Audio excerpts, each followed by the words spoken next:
Hola a todos, muchas gracias por ver mi plática. Quiero agradecer mucho a los organizadores de esta reunión conjunta entre la Real Sociedad Matemática Española y la Sociedad Matemática Mexicana. Y en especial muchas gracias a María Isabel Hernández por la invitación que me hizo a dar esta plática. Entonces, bueno, vamos a entrar en el asunto. Yo les voy a platicar hoy sobre subálgebras asociativas en álgebras de Majorana. Bien, entonces, bueno, un poco de motivación sobre todo esto, de qué se trata esto, viene principalmente de lo que se conoce como el álgebra monstruo de Grice. Entonces, ¿qué es el álgebra monstruo de Grice? Es una álgebra real, no asociativa y conmutativa construida por Robert Grice en 1980. Entonces, esta álgebra, la razón por la que la construyó Grice es para demostrar la existencia del grupo monstruo, del grupo simple esporádico monstruo. Y bueno, ahorita les voy a platicar un poquito sobre qué es el monstruo y por qué es importante. Pero bueno, ahorita por el momento quiero nada más que vean que fue una álgebra construida para construir este grupo. Es un grupo finito, simple, y la dimensión sobre los reales es de 196.883. Entonces, bueno, para hablarles nada más un poquito más de contexto sobre el monstruo, aquí tenemos lo que se conoce como la tabla periódica de los grupos finitos simples, pero bueno, como ustedes tal vez habrán escuchado, el teorema de clasificación de grupos finitos simples es uno de los grandes teoremas que se demostró a finales del siglo pasado y principios de este. Y este teorema de clasificación, pues lo que hace es clasificarlos todos, es decir, todas las familias de grupos finitos simples que pueden existir. Entonces, pues fue un gran teorema demostrado con mucho esfuerzo. Esencialmente lo que dice es que todo grupo finito simple o es un grupo cíclico de orden primo, que aquí en esta tabla los ponen en esta columna, o es un grupo alternante de grado mayor o igual que 5, que aquí están en esta columna, o es un grupo de tipo Lie, los conocidos grupos de tipo Lie, que son estas columnas de aquí, son también familias infinitas. Aquí parecería como si fuera una tabla periódica finita, pero bueno, aquí la última fila depende de un n que puede crecer. Entonces, estas son en realidad familias infinitas de grupos finitos simples. Y una cosa interesante también es que acá abajo están los llamados grupos esporádicos. Entonces, estos grupos esporádicos básicamente son las excepciones que no caben en ninguna de las familias de arriba, pero aún así son grupos finitos simples. Entonces, se empezaron a acumular las excepciones, que empezaron a crecer hasta que se logró demostrar que son exactamente 26 excepciones. Y ya, no hay más. Entonces aquí, la mayor de estas excepciones, que aparece aquí abajo, denotada por una M, es el grupo monstruo. Bueno, entonces, esto motiva la definición por Alexander Ivanov en 2009 de álgebras de Majorana. Entonces, en su libro, The Monster Group and Majorana Involutions, lo que hace Ivanov es axiomatizar algunas de las propiedades del álgebra monstruo de Grice. Y su idea era tratar de reconstruir, al menos parcialmente, con estos axiomas, tratar de reconstruir todo el álgebra de Grice. Porque, como les decía, el álgebra de Grice es un objeto muy complicado que se construye pegando muchas álgebras, haciendo muchas construcciones muy específicas, muy particulares. Entonces, en cierta manera, lo que intenta Ivanov es extraer algunos axiomas esenciales que él considera esenciales y con base en estos axiomas ver si es posible reconstruir el álgebra de Grice. Obviamente, pues son muy poquitos axiomas originalmente, entonces pues es muy difícil tratar de reconstruirlo todo potencialmente. Conforme ha avanzado la teoría, se han añadido otros axiomas, pero un resultado interesante es que al menos cierto tipo de subálgebras del álgebra de Grice sí se pueden reconstruir completamente con los axiomas. Que voy a platicarles un poquito de esto más adelante.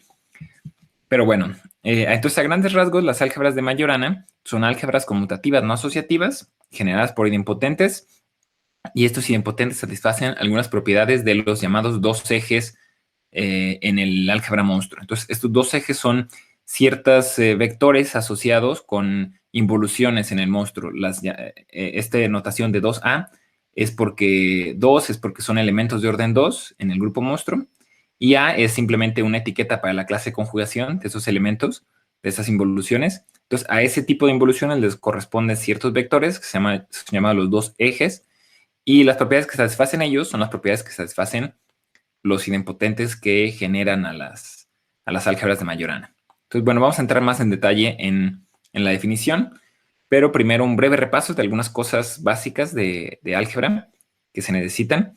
Entonces, bueno, nada más para recordarles brevemente, un álgebra es un espacio vectorial equipado con una operación binaria bilineal. Entonces, por ejemplo, pueden pensar en el álgebra de polinomios. Ustedes saben, los polinomios, el conjunto de polinomios, digamos, en una variable sobre un campo, con coeficientes en un campo, son un espacio vectorial y además son una álgebra porque tenemos la multiplicación de polinomios. Y la multiplicación de polinomios, pues, es lineal, ¿no? Se comporta bien bajo la suma, se distribuye, y se comporta bien con la multiplicación por escalar, entonces es bilineal. Aquí el asunto de esta álgebra de polinomios, pues, es que sí es asociativa. Entonces, no es exactamente el tipo de álgebra que estamos pensando, pero pueden pensar en eso, ¿no? Un espacio vectorial con una operación binaria bilineal. Otros ejemplos de álgebras, pues bueno, por ejemplo, también el álgebra de matrices. Ustedes saben que las matrices de cierto tamaño sobre un campo también forman un espacio vectorial, y también hay multiplicación de matrices. Y otros ejemplos más elaborados, pues son las álgebras de Lie, que ya son asociativas, álgebras de Jordan, etc. Bueno, entonces, dado un vector en un álgebra, podemos considerar lo que se conoce como la transformación adjunta. ¿Qué significa esto? Es una transformación lineal que vamos a anotar de esta manera, add v, que es una transformación lineal del espacio vectorial en sí mismo y dada por esto. Entonces, add v aplicada a un vector u es multiplicarlo por v. ¿Sí? Entonces, la transformación adjunta, digamos, es la transformación lineal inducida por la multiplicación por un elemento. Otra cosa que necesitamos es recordar lo que es un producto interior, que pues básicamente en un álgebra real va a ser una función de esta manera, toma dos vectores y asigna un elemento del campo. Bueno, en este caso serían los números reales. Queremos que sea simétrica y queremos que sea bilineal también, y queremos que cumpla esto, que siempre el producto interior entre dos vectores sea positivo siempre y cuando el vector sea distinto de cero. Entonces, esto es lo que se conoce como estar definida positivamente. Bueno, entonces vamos a iniciar con la definición de álgebras de Majorana. Estos dos primeros axiomas son los dos axiomas más importantes para esta plática y son en los que me interesa que presten más atención. Para definir una álgebra majorana necesitamos una álgebra real conmutativa con producto interior. Y vamos a decir que esa álgebra es una álgebra de Majorana si satisface los siguientes axiomas. Entonces, el primero es que existe una relación entre el producto interior y el producto del álgebra. Y esto se conoce como que se asocian. El producto interior y el producto del álgebra se asocian. Es decir, si nosotros hacemos el producto interior de un vector con un producto, el producto lo podemos pasar para la otra entrada, ¿no? Aquí tenemos u, v por w. Esto va a ser igual al producto interior de v por w y luego con, u por v y luego con w. Entonces, en cierta manera, pues que el producto puede brincar de una entrada a otra. El producto del álgebra puede brincar de una entrada a otra en el producto interior. La siguiente propiedad, esta propiedad es una propiedad muy conocida, que hay varias álgebras que la satisfacen. La segunda propiedad es una propiedad muy particular que satisface el álgebra monstruo de Grice y que se conoce como la desigualdad de Norton. Entonces, ¿qué cumple la desigualdad de Norton? Pues cumple esto. Si ustedes sacan, digamos, la longitud de un producto o el producto interior de u con v y u con v, esto siempre va a ser menor o igual que el producto interior de u cuadrada con v cuadrada. ¿Sí? Es decir, esta desigualdad se cumple siempre. Y además, aquí una cosa que me interesa añadirle, que en la definición original de Ivanov no aparecía esta última parte, pero es algo que se cumple también para el álgebra de Grice y es algo importante si queremos estudiar subálgebras asociativas, que es de lo que vamos a hablar. Entonces, esta parte adicional nos dice que la desigualdad de Norton se va a convertir en una igualdad si, solo si, la adjunta de U y la adjunta de V conmutan, ¿sí? Conmutan como transformaciones lineales. Bien. Bueno, les comentaba, estas otras definiciones, estos otros axiomas no son tan relevantes directamente para la plática, pero me interesa presentar la definición completa. Entonces, otro axioma es que va a existir un subconjunto finito de idempotentes. Entonces, les recuerdo brevemente, idempotentes son elementos en el álgebra que son iguales a su cuadrado, v cuadrada es igual a v, de longitud 1, es decir, el producto interior de estos idempotentes consigo mismo va a ser 1, y a estos elementos los llamamos ejes de Majorana, y deben cumplir la propiedad de que la subálgebra generada por este conjunto finito sea igual a V. Entonces, el conjunto finito genera a V como álgebra. Aquí hay que hacer la diferencia porque como V también tiene estructura de espacio vectorial, pues podría generarlo como espacio vectorial, ¿no? También, o sea, es decir, la diferencia es si permitimos combinaciones lineales de omega aquí, o en este caso estamos considerando combinaciones lineales de productos de los elementos de omega. ¿Sí? Entonces, también estamos permitiendo que se hagan productos y con eso debe generarse todo V. Ok, siguiente axioma es que para todo uno de esos ejes de Majorana, la adjunta, la transformación lineal adjunta de los ejes de Majorana va a ser diagonalizable con espectro contenido en esto. ¿Sí?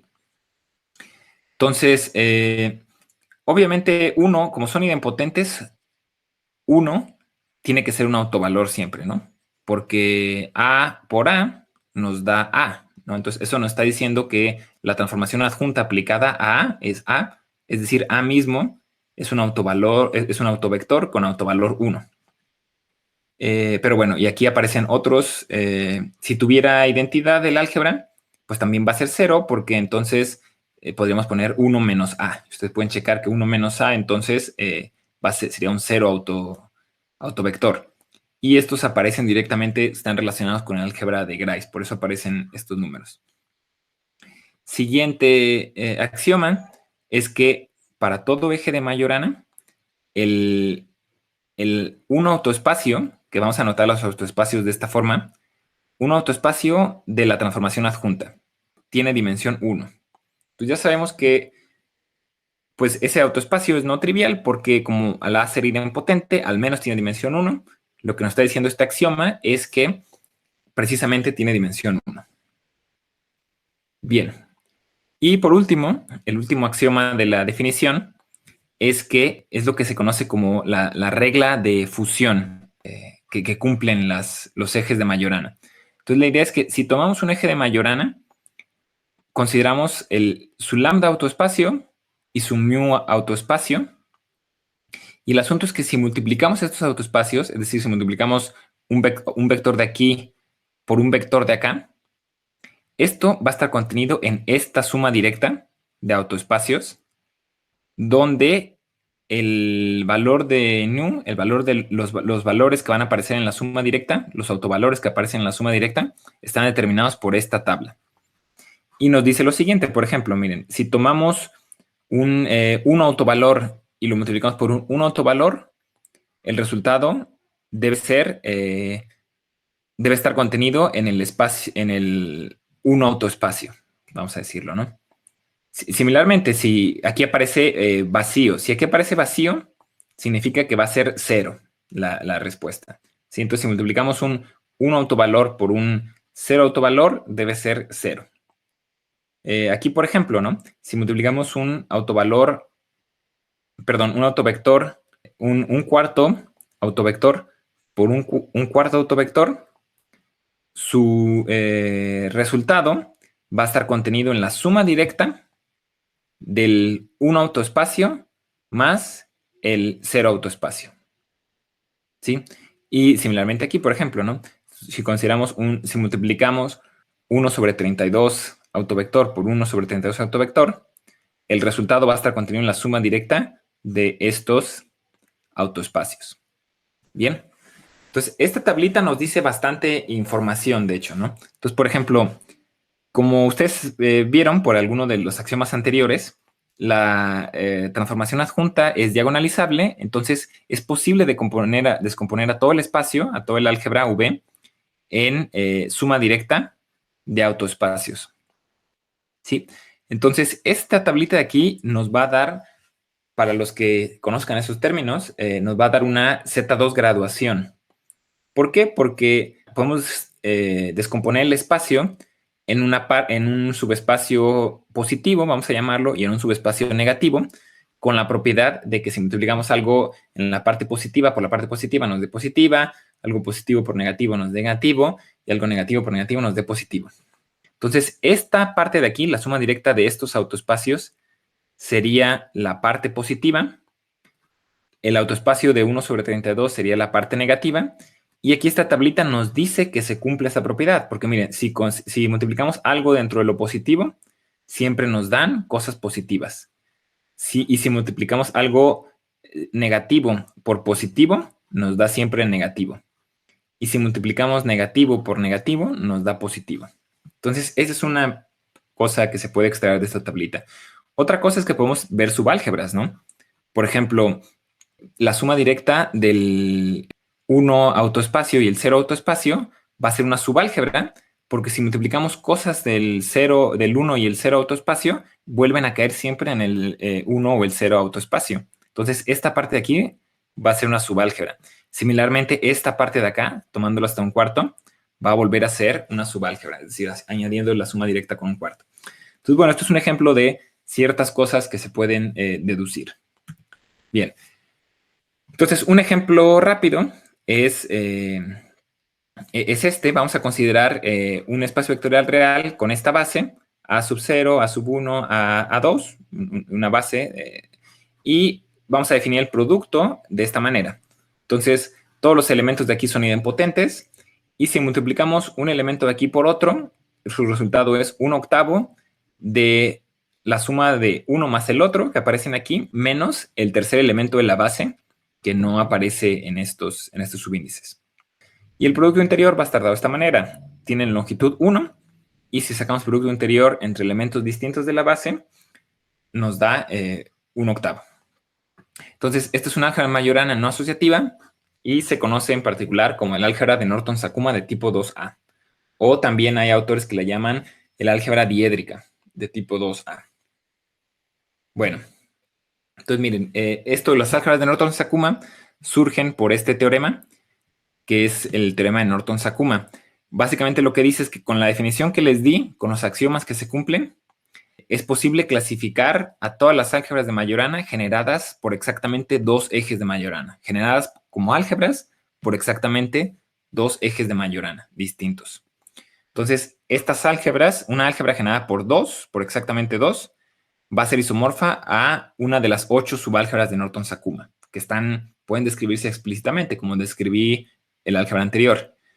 Básicamente, las etiquetas para las álgebras de Norton-Sakuma son estas, son 2A, 2B, 3A, 3C, 4A, 4B, 5A y 6A. Y tienen estas dimensiones respectivamente. Tienen dimensiones 3, 2, 4, 3, 5, 5, 6 y 8. Son álgebras reales, son sus dimensiones sobre los números reales. Entonces, este es un teorema interesante porque pues clasifica, ¿no? Al menos te dice que los axiomas son suficientemente poderosos para determinar todas las álgebras de Majorana generadas por dos ejes de Majorana. El siguiente paso pues sería por 3, lo cual pues ya la complicación aumenta muchísimo más y pues sigue siendo un área de investigación abierta. Bien, entonces algunas observaciones, como les comentaba antes, sabemos que los ejes de Majorana son diagonalizables, su transformación junta es diagonalizable, entonces siempre podemos escribir al espacio, a todo el álgebra de esta forma, como la suma directa de estos autoespacios. Y la propiedad de M1, usando el hecho de que el producto entre vectores y el producto interior se asocian, entonces esta descomposición de hecho es ortogonal. Si tomamos autovectores distintos correspondientes a diferentes autovalores, su producto interior va a ser 0 siempre. Bien, entonces quiero comentarles algunas consecuencias de la desigualdad de Norton. porque esto es algo muy importante que se usa para estudiar las subálgebras asociativas. Entonces, vamos a asumir que el álgebra de Majorana tiene identidad 1, es decir, tiene un vector que cumple que al multiplicarlo con cualquier otro vector, se queda el vector con el que estamos multiplicando, ¿sí? Y vamos a anotarla con 1. No va a haber confusión respecto al escalar 1, porque, pues bueno, casi no vamos a usar escalares en este caso, ¿no? Pero en este caso 1 no va a representar un escalar, va a representar un vector, que es el vector de identidad. Bien. Entonces, hasta ahorita, los ejemplos que se conocen de álgebra majorana, todos tienen identidad. De hecho, el álgebra de Grice también tiene identidad.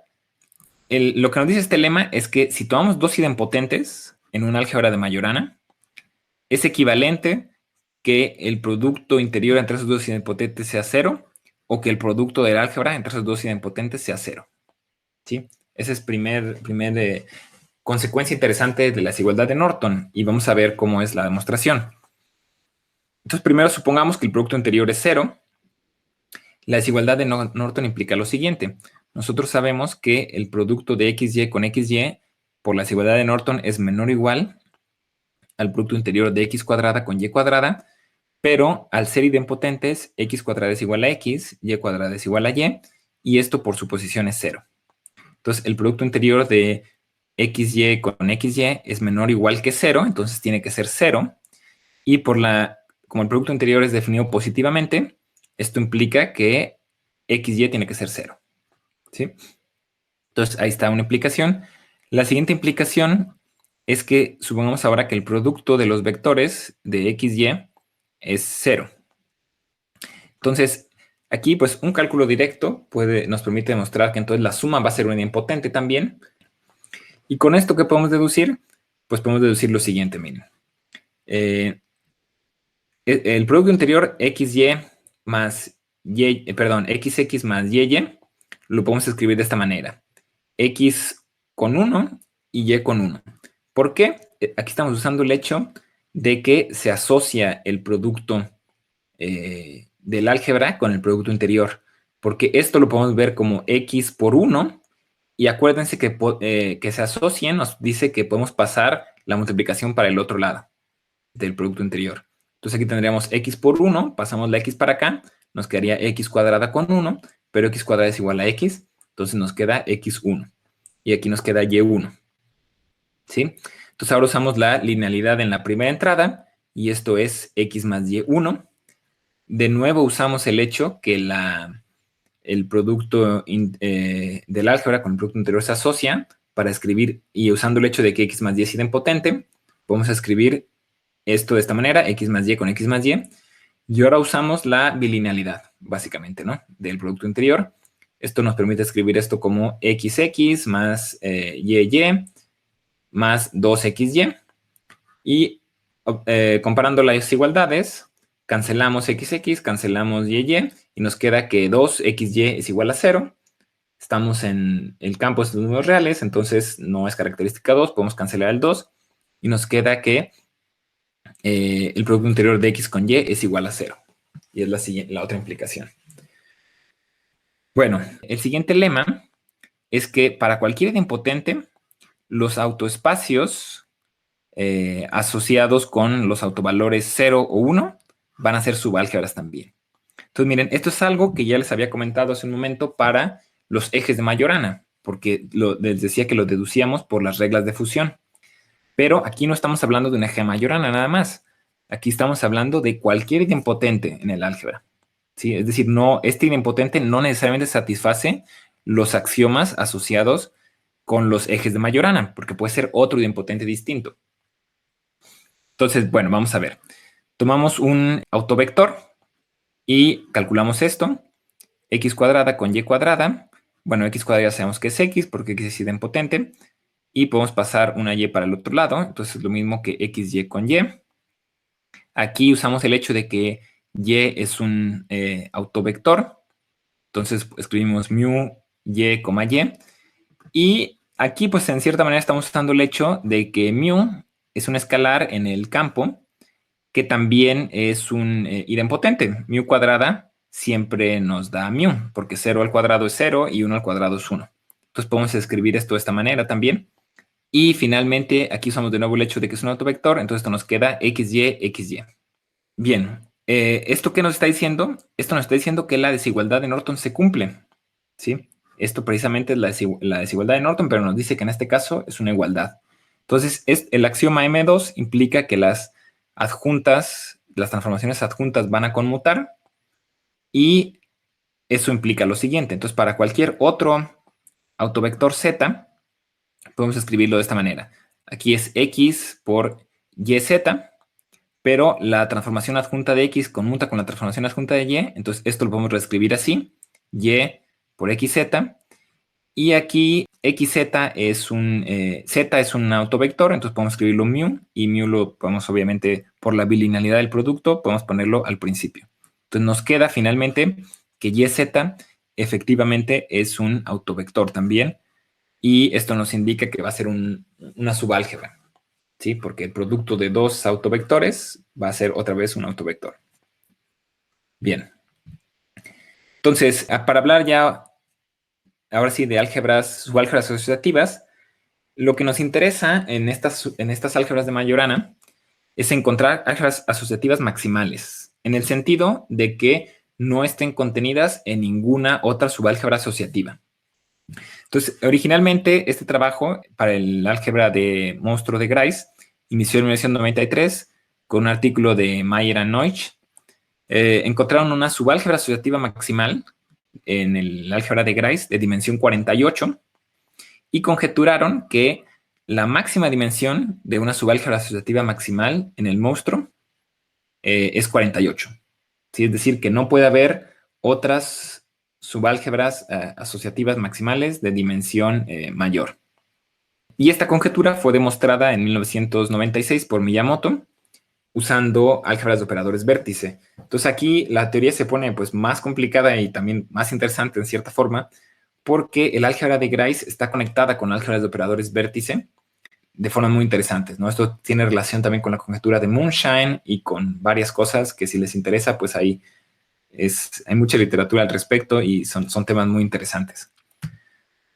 Bueno, entonces, básicamente estos son los teoremas de Mayer-Neutsch que sirvieron para encontrar esta subálgebra asociativa maximal. Entonces, primero decimos que un idempotente es indescomponible si no puede expresarse como la suma de dos idempotentes distintos de cero, ¿sí? Y el primer teorema de Mayer-Neutsch es que un idempotente es indescomponible si solo si la dimensión del 1 autoespacio es 1. ¿Sí? Entonces, esto nos estaría diciendo ya que los ejes de Majorana, por axioma, que recuerden que les había dicho que el 1 autoespacio siempre tiene dimensión 1, son indescomponibles. Pero este teorema aplica de nuevo para cualquier idempotente, no necesariamente para ejes de Majorana. Entonces, aquí pongo también la referencia a Vladimir Tkachev en 2018, porque él encontró en 2018 que la demostración original de Mayer-Neutsch tenía un error, que he hecho un error importante en la demostración de ese teorema, pero él puede arreglar el error, logra repararlo y demostrar finalmente este mismo resultado. Y la demostración es interesante también porque usa argumentos de optimización. Bueno, y el segundo teorema es que una subálgebra en una álgebra de Majorana, que bueno, originalmente demostrado para la álgebra de Grice, pero puede aplicar la demostración para álgebra de Majorana, va a ser maximal asociativa, una subálgebra U, va a ser maximal asociativa, si solo si la identidad del álgebra está en U, y además U tiene una base ortogonal de idempotentes indescomponibles. Entonces, pues bueno, esto se demuestra usando también el teorema de Wedderburn y usando varias cosas ahí, pero pues es un resultado interesante que sirve para encontrar subálgebras asociativas.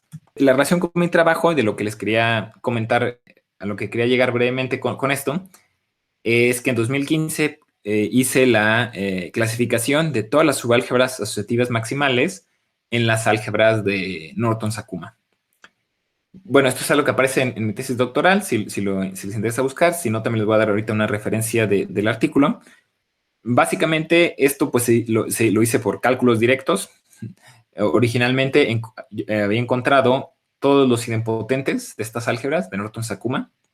Encontré todos los idempotentes y es posible hacer algunos trucos porque sabemos que las álgebras, subálgebras asociativas maximales van a ser generadas por idempotentes, habíamos dicho indescomponibles y ortogonales. Entonces, pues podemos checar candidatos, podemos usar también el hecho de que los automorfismos del álgebra, si un idempotente está en una misma órbita de los automorfismos que otro idempotente, entonces van a tener características similares, entonces pues podemos considerar las V órbitas, podemos también calcular las dimensiones de esos autoespacios y esto nos va a decir ciertas cosas, ¿no? Porque, por ejemplo, para que sea indescomponible, pues hay que checar que esta dimensión sea 1 y para que exista otro idempotente ortogonal al idempotente que en consideración, pues esto debe tener dimensión mayor que 1, ¿no? Porque si aquí también tuviera dimensión 1, pues significa que no hay otro idempotente, no puede haber otro idempotente que sea ortogonal, ¿no? Por lo que habíamos visto en el teorema anterior,